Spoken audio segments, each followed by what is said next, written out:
স্বপ্ন বড় দেখি, চ্যাম্পিয়ন হওয়ার স্বপ্ন দেখি। আমি সবসময় ড্রিম বড় দেখতে পছন্দ করি। কেউ যদি বলে সেমিফাইনাল, আমি বলবো না, ফাইনাল খেলতে যাব। 2024টা স্মরণীয় করে রাখতে চাই। যে কোনো ওয়ার্ল্ড কাপই একটা প্রাউডের বিষয়। আমরা অ্যাজ এ প্লেয়ার হিসেবে ওয়ার্ল্ড কাপ খেলাটা আমাদের সবারই স্বপ্নের। তো যেভাবে প্রথম ওয়ার্ল্ড কাপ খেলেছিলাম 2015 সালে, সেম এক্সাইটমেন্ট কাজ করবে এবারে।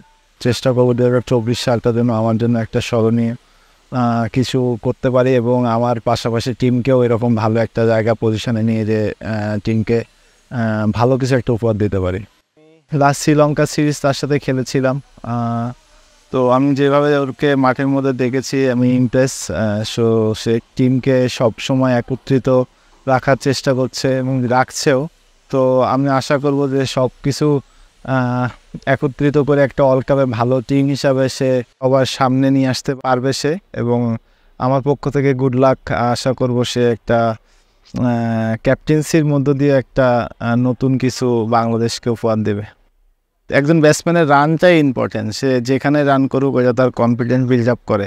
রান না করলে কখনোই একটা ব্যাটসম্যানের কনফিডেন্স বিল্ড আপ হয় না।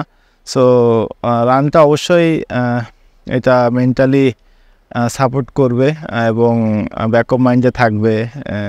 আর তার পাশাপাশি আমাদের আমেরিকাতেও সবার ওই রকমভাবে অভিজ্ঞতা নাই। খেলার যে মাঠগুলোতে আমরা খেলবো ওটাতেও আমাদের অত অভিজ্ঞতা নাই। সো যত দ্রুত আমরা সেই জায়গাতে কপ আপ করতে পারবো, এটা আমাদের সবার জন্য ভালো হবে এবং টিমের জন্য ভালো হবে।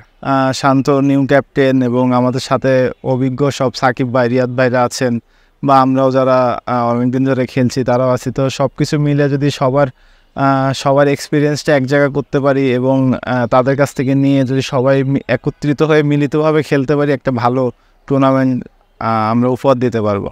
আমি তো সবসময় হাই দেখি, স্বপ্ন বড় দেখি, চ্যাম্পিয়ন হওয়ার স্বপ্ন দেখি। সো এটা আমার পার্সোনাল থিঙ্কিং।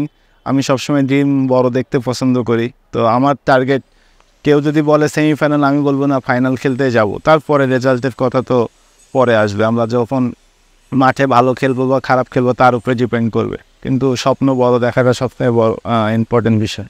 খেলার তো আপস অ্যান্ড ডাউন থাকে এবং ভালো খারাপ থাকে, হার জিত থাকে। তো সব কিছু মিলিতভাবে যেন একটা তারা তাদের দিক থেকে উৎসব হিসেবে নেয় এবং আমরা তো আমাদের বেস্টটা দিব। আমরা যে প্লেয়ার, আমরা চেষ্টা করবো আমাদের বেস্টটা দেওয়ার এবং ওর ভিতর থেকেই তারা যেন হ্যাপিনেসটা খুঁজে নিতে পারে। আগের দুটো ওয়ার্ল্ড কাপে ওরকম ভালো কিছু করি নাই, তো 2024টা স্মরণীয় করে রাখতে চাই।